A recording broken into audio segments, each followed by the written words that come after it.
Hey everybody, we're going to look at one of the most important features inside Logic when working with clients.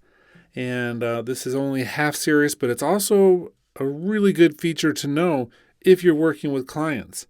So what I do is when I'm working with somebody and I'm in Logic, one of the very first things I do is say, hey, let me just snap a quick picture of you.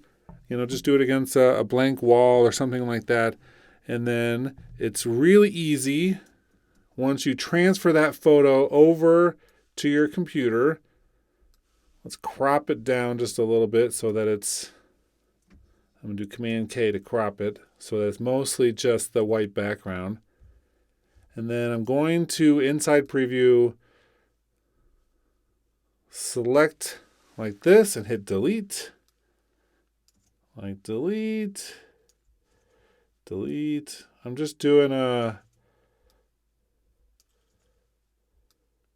using this feature here, which is the magic wand, to help me select a lot of the background stuff here. For the most part, I have all of that removed. I probably could use my selector tool here as well, just to get some of the bigger stuff pulled out. Okay. There we go. That's a little bit better. Still a little bit of noise right there, but we're good. Now I'm going to save this. Give this a good name like client. Now, what we can do is, let's come in here to our Finder for a moment. Open up a new browser, pictures. Here's my client shot right there. We'll hide that for now. Now I can come in on any of the tracks. Let's show a little bit more here. We have our icon, custom icons. Hit the plus button.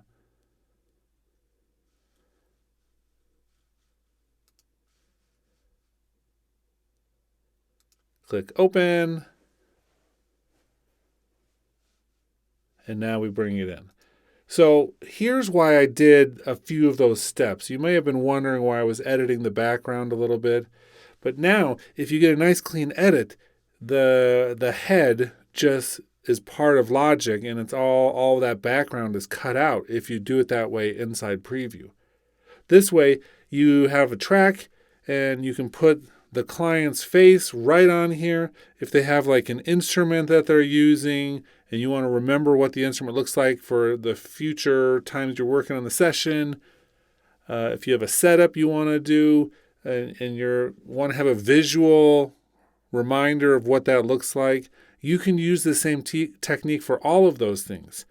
But I love the fact that if you have a client working with you in the studio, that you can, in a matter of minutes, have their face on that track, and most of the time they're going to be blown away that you can do this, first of all. Second of all, it's going to be a nice touch for them in the sense that you're customizing your workflow and what your visuals look like to include them in the actual project itself.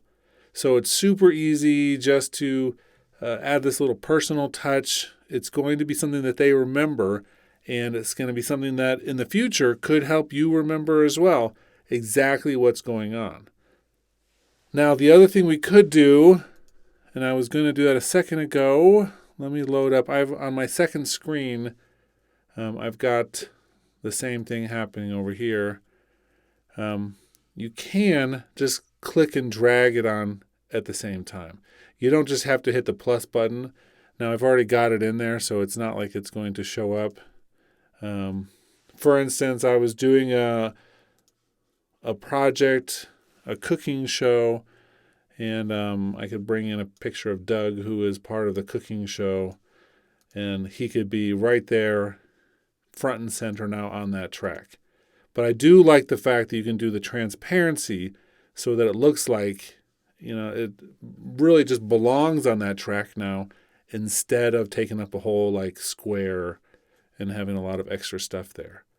Thanks for watching, and I hope this little tidbit was useful for you. More videos coming soon.